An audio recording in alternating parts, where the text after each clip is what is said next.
You? What are you doing here? Wandering the mystical maze of my mind. Out now. Ha! Do you also seek the missing Malkavian? You should get out of here. This place is bad news. Pardon me. Your mouth is making mystical mush.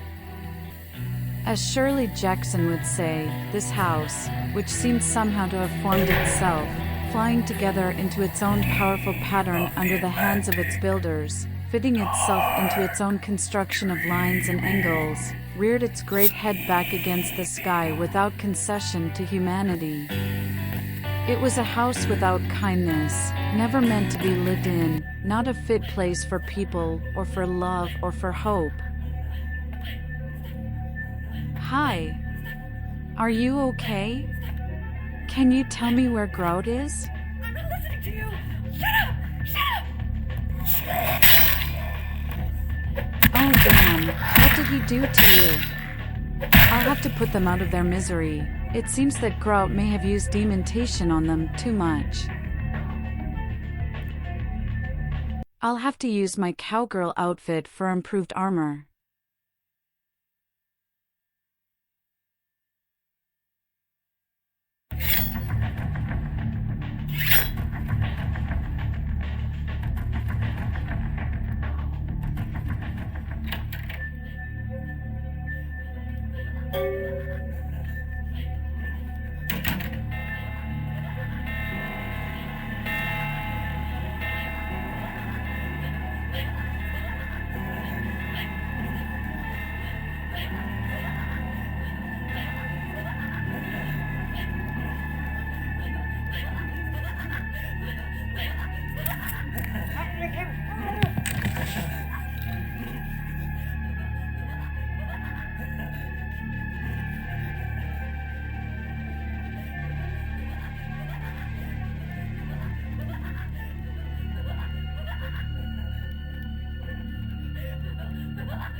It is quite peculiar, the happenings I've been made to witness for my supernatural longevity. I am thinking of one unfortunate phenomenon in particular, of unique interest to my station, both as a professional and as a sufferer of this vampiric condition. It seems the stream of time has begun to erode the moorings of my chosen course of study, for the methodologies that gave birth to psychology are slowly disappearing.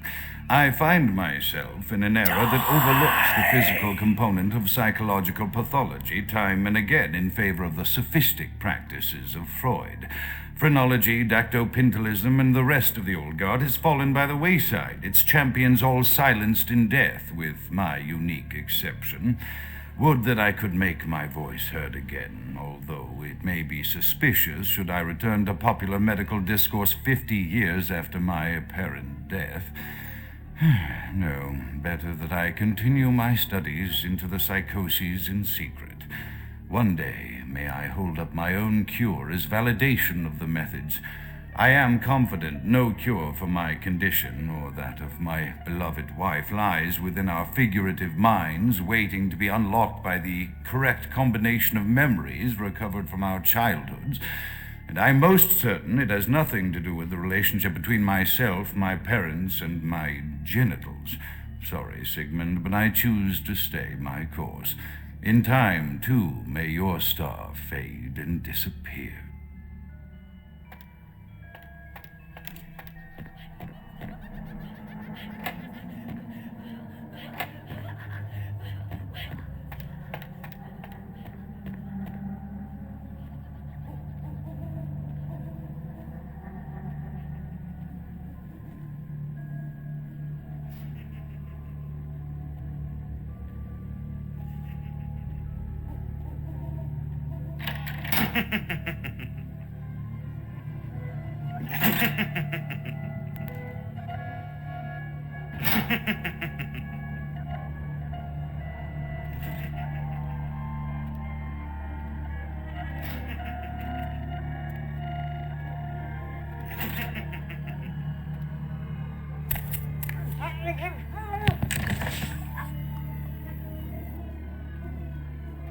What's this?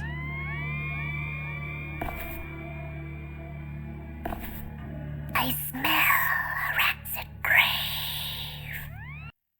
Weak epoch thistle, this petrified reed was not meant to fall into the hands of the damned, but vampires can benefit from its shamanistic magic all the same. Increases defense by 1 point.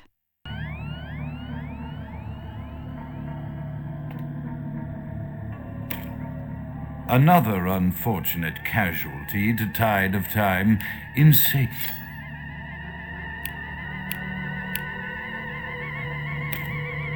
Another unfortunate casualty to tide of time, insane asylums. I lament their loss not only as brokerage houses for the breadth and depth of human psychoses, but also I shall mourn the disappearance of that peculiar environment present only in an insane asylum. That palpable atmosphere of blistered brains and churning bowels, the odoriferous mélange of freely flowing bodily humors, that gently rolling cacophony of distant sobs and screams, the muttered cursing at perceived enemies, and the blissful gurgling of the lobotomized, like a newborn babe discovering the sky. Perception at once shapes the mind and rules over time. Time, however, erodes human perception and then in turn warps the mind. The mind is capricious, having various effects on perception, time, and the mind itself. With harmony, progress is made.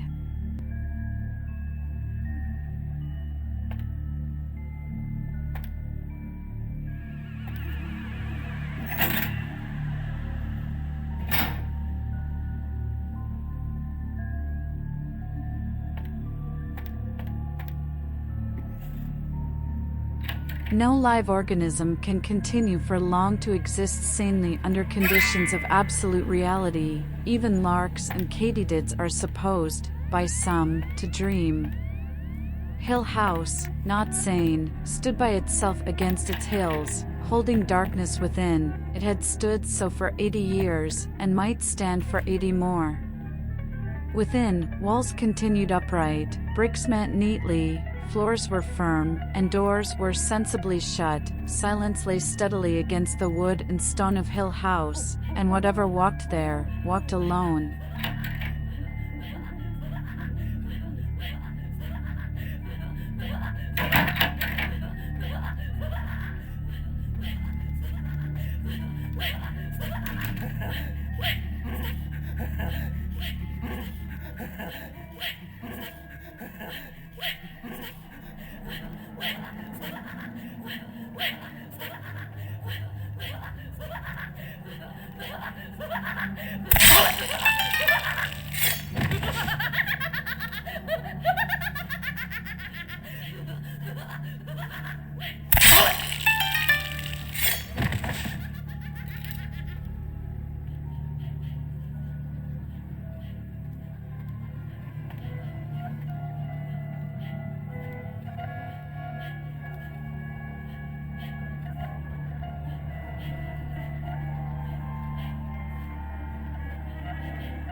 No human eye can isolate the unhappy coincidence of lying in place which suggests evil in the face of a house, and yet somehow a maniac juxtaposition, a badly turned angle, some chance meeting of roof and sky, turned Hill House into a place of despair, more frightening because the face of Hill House seemed awake.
Often I reflect with great regret on the missed opportunity that was my infector.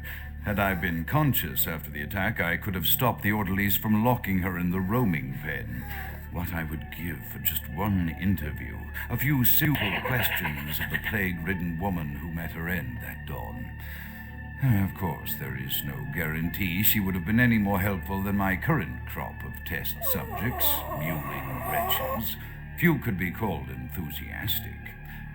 Given the nature of the tests, I cannot expect the same fervor from all, but a modicum of cooperation would be appreciated. Animals. The one called John went so far as to gnaw off his arm and escape into the floorboards like some feral rodent. I still hear him scurrying about at night. He must be making an atrocious mess in there.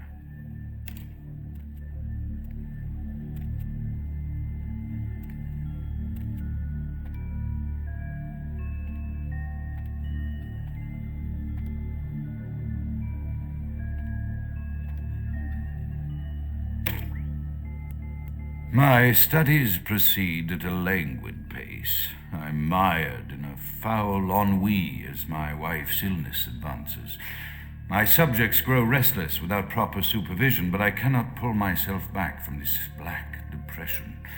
How many nights I've wasted now, gazing from the tower walk, pondering the frailty of existence.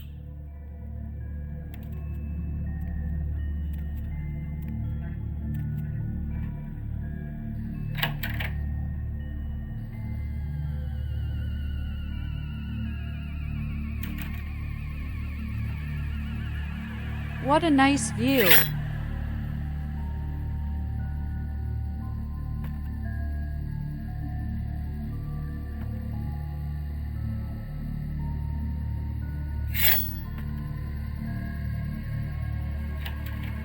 I'm learning the pathways of the heart. Eleanor thought quite seriously, and then wondered what she could have meant by thinking any such thing.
It's not a mirror, it's a window.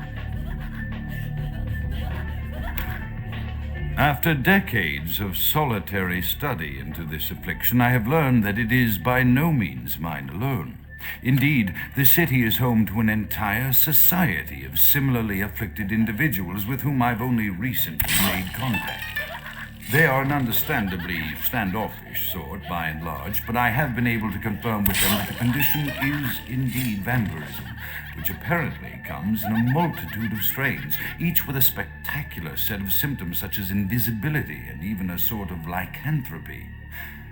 Through numerous official interactions with the governing body of this secret society, I have concluded that their fundamental understanding of the vampiric condition is woefully lacking and mired in suspicion and pseudo-religious dogma that would make a Turk balk for its strictures. Indeed, they seemed impressed with my studies and the eloquence with which I was able to present them. Apparently, the typical sufferer of my particular strain of vampirism is far from the vanguard of the King's English. So impressed were they that they even offered me an office in their government, a rather high office by the sound of things. I believe I shall accept. If nothing else, it should provide a lofty vantage point from which to observe the breadth and epidemiology of the affliction so that I may move more expeditiously toward a cure.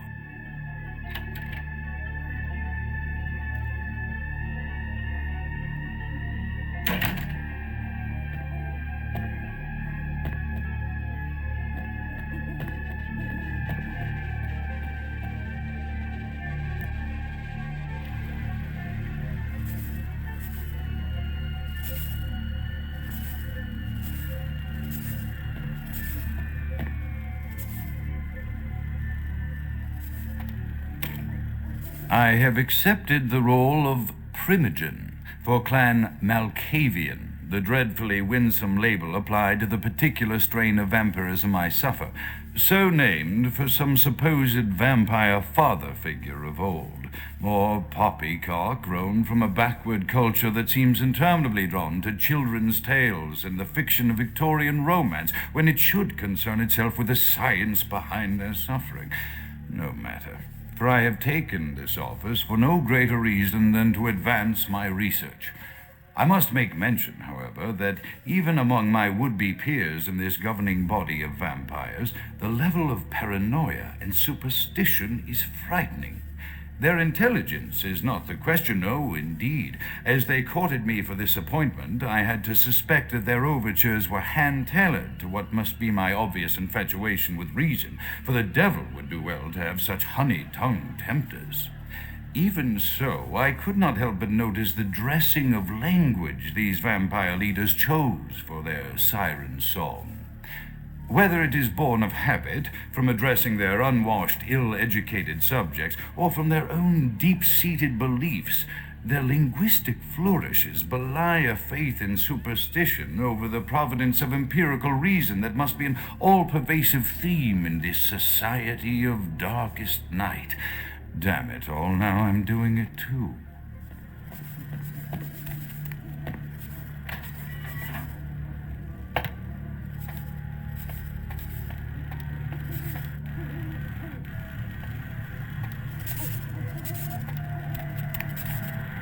Grout must have been a fan of Tesla. Does this have a practical use, like providing power to the house? It seems more like it was just another way to torture his test subjects. I hope I will never become this out of touch with my humanity. Then again, there are humans that were never in touch with their humanity to begin with, so I shouldn't read too much into it.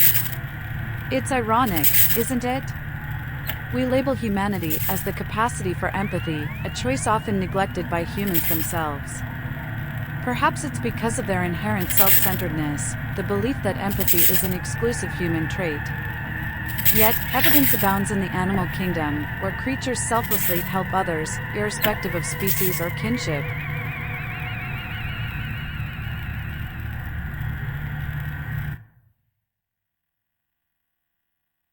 Terrell Fang, this heavy fong could only have belonged to a ferocious predatory beast. You feel at ease knowing there's one less of those in the world.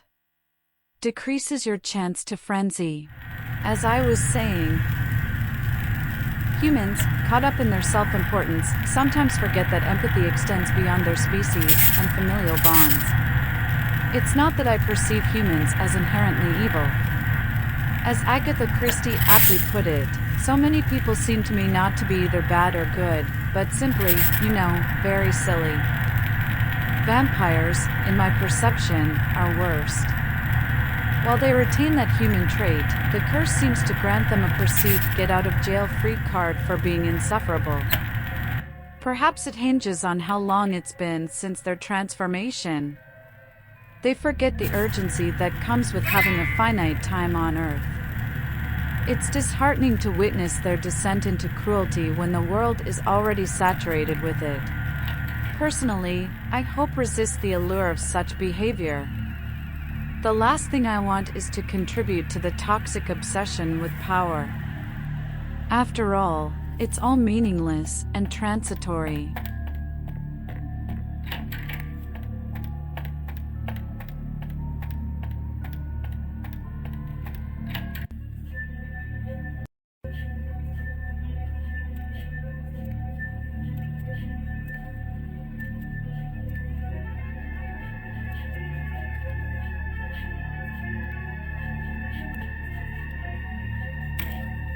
As I expand my dealings with the vampire government, I have encountered a disturbing new symptom of this affliction. Frequently, in conversation, I will hear voices emanating from other vampires, voices that are not their own, but which seem to have insight into their lives beyond what I could gather from simple conversation. These voices seem to echo from deep within my fellow vampires, and I cannot be certain if this symptom belongs to my strain of the illness or theirs, for the voices are various and inconsistent. I dare not mention this symptom to my vampiric peers, for they have proven themselves true predators to whom I could be loath to reveal any sign of weakness. Indeed, these voices have counseled me against confessing their presence, and until I can confirm their source, I will listen. The information the voices have given me ranges from curious to frightening. The latter case is especially true of one powerful vampire whose name I shall not commit to recording in the interests of self-preservation.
Shirley Jackson wrote. Eleanor nodded, standing uncertainly in the doorway. I don't stay after I set out dinner, Mrs. Dudley went on. Not after it begins to get dark. I leave before dark comes. We live over in the town, 6 miles away. so there won't be anyone around if you need help. We couldn't even hear you in the night. No one could. No one lives any nearer than the town. No one else will come any nearer than that. In the night, Mrs. Dudley said, and smiled outright. In the dark, she said, and closed the door behind her.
The mind is a maze, and mazes inspire minds. In the labyrinth beyond this door, reactions of test subjects to the weirdest environments can be studied easily with that vampiric invisibility power of mine.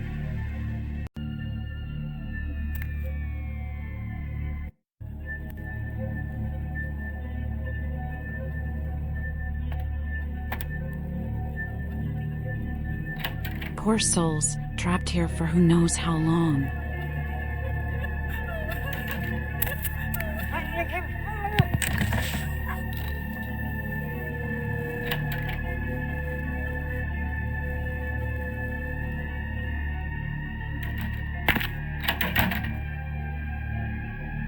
You're in for it now. All this blood. Has he been trapping people here and then killing them when he wanted? And who built all of this? What a sick, evil place.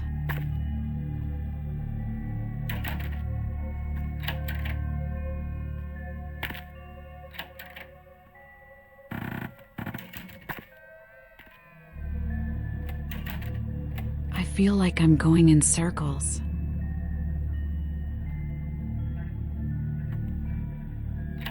This is where I first started.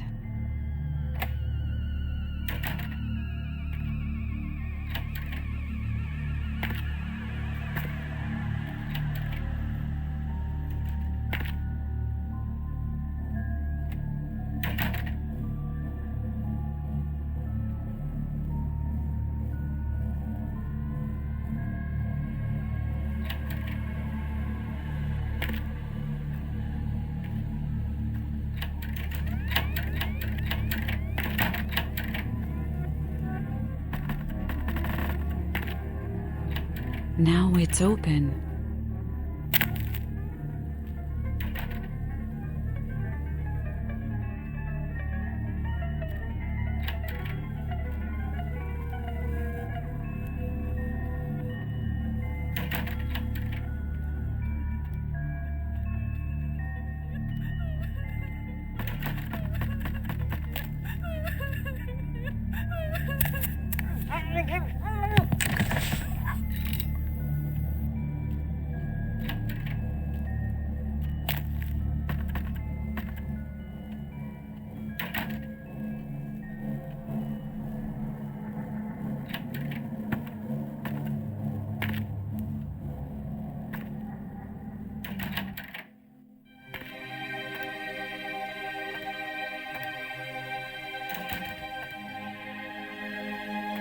Is this a sunbeam? But it should be nighttime. A holy beam of light? Is this made to resemble the Kaaba?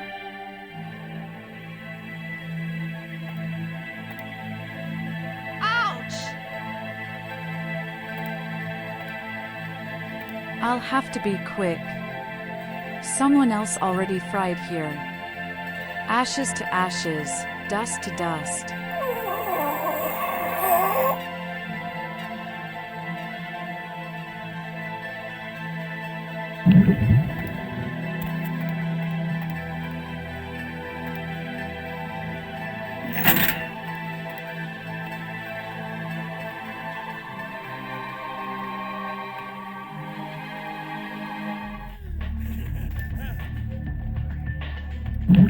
Who's there?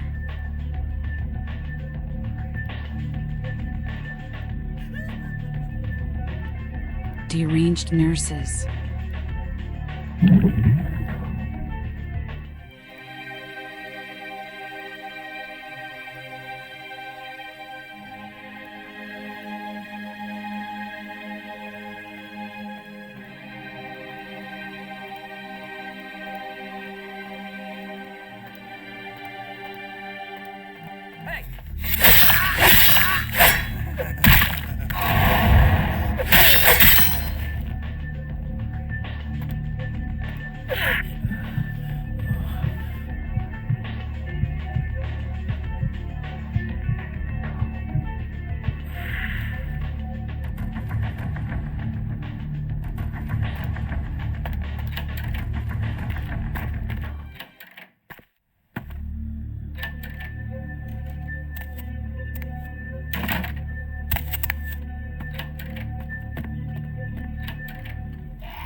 Nellie's dancing in the red room.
When she stood still in the middle of the room, the pressing silence of Hill House came back all around her.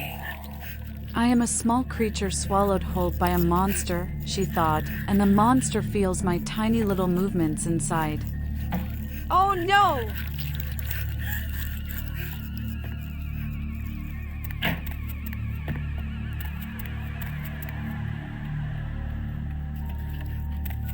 Oh.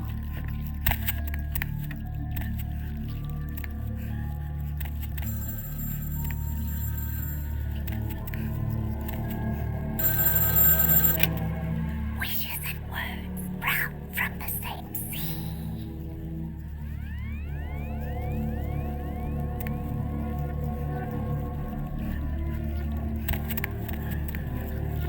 By the goddess!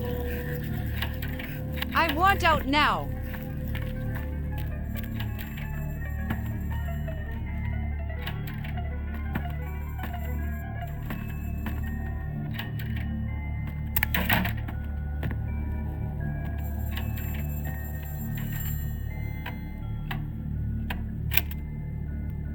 Stop doing that. Mother shan't be too pleased. None too pleased.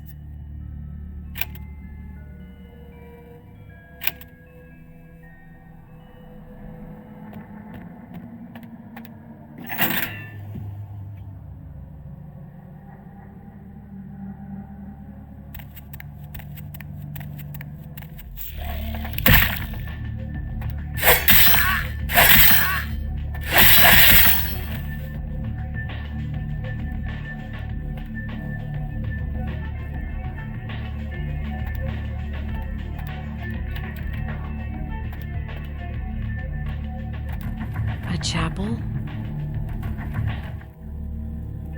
Famous doctor dies in accident.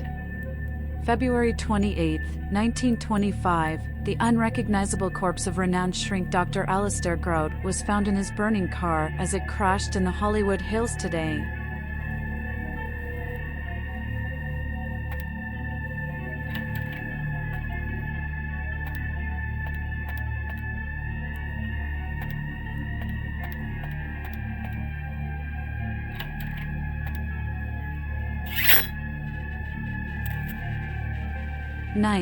Nights gone by. Nights here without the taste of the Master's blood. His terrible gaze, the sight of the pale moon in the sky. I'm lost, trapped here by the Master, once his most loyal servant, now the victim of his growing mistrust, the fractured surface of his paranoia, hearing the screams beyond these walls. Something has happened, something unnameable, the beginnings of a harrowing madness that I surely will not.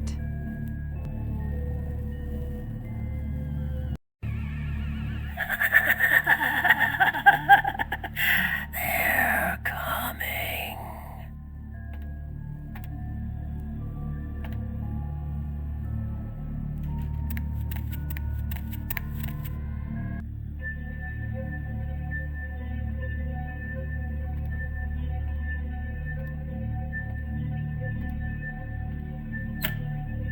I am no longer safe. I know it. The voices have proven themselves authentic, and I have withdrawn from the Vampire Society entirely. My absence will no doubt draw attention, but I could no longer hold my fragile composure around the ravenous eyes of my vampire peers, especially not around him. The voices compelled me to make what I fear is a Faustian bargain, but I had to, for their demands are constant and merciless. I have secluded myself within the mansion. I know he will strike out at me. He will go to any length to achieve his ambitions, and he knows it, I know. I have taken precautions to protect my beloved wife. Her cure will have to wait until our immediate safety is guaranteed. The mansion was constructed with security in mind, but at that time I was not privy to the full range of vampire capabilities. The voices echo in the twisted corridors of my psyche, dark whisperings of a macabre and formless menace, the approach of which portends an end to all of this.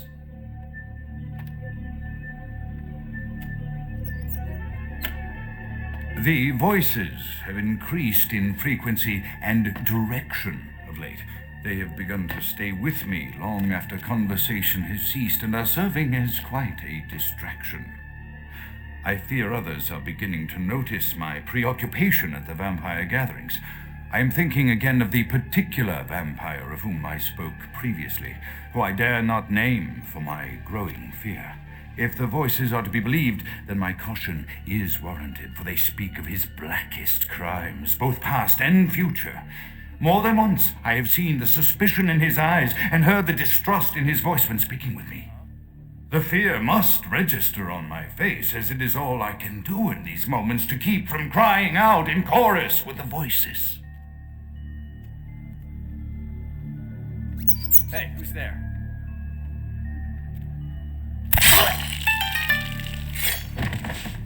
Let's go back upstairs. This is an error in the Matrix. We should be seeing the corpse of Grout's wife in suspended animation, similar as Dr. Freeze's wife on the Batman comics. These are mementos Grout kept from the time he spent with his wife.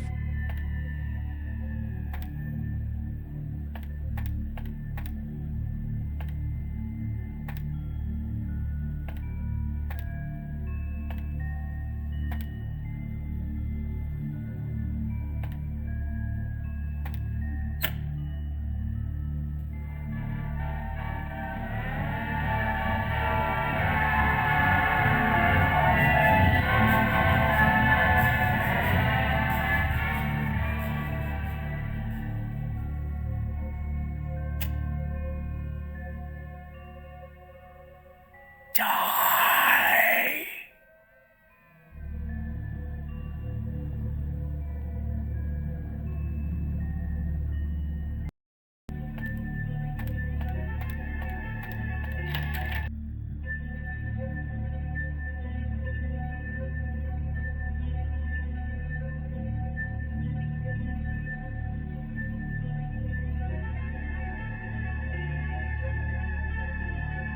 rustling robes of the Reaper.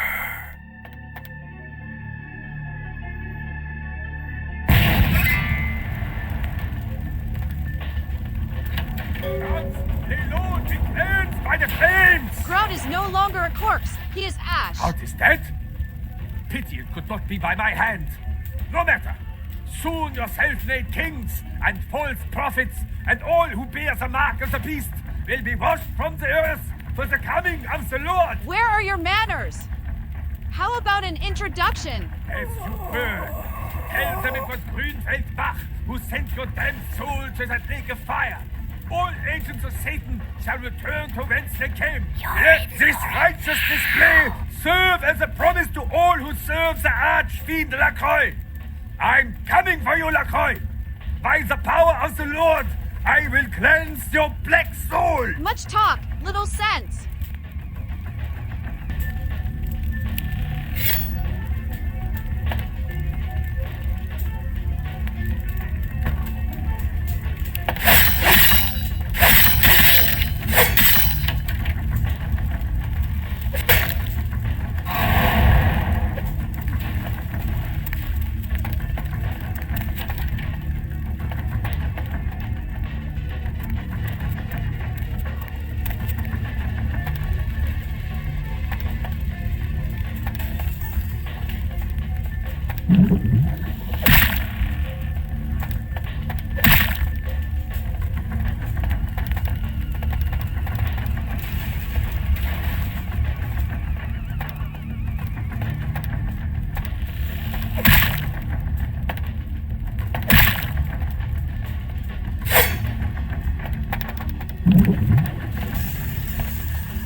Hill House, not sane, stood by itself against its hills, holding darkness within, and whatever walked there, walked alone.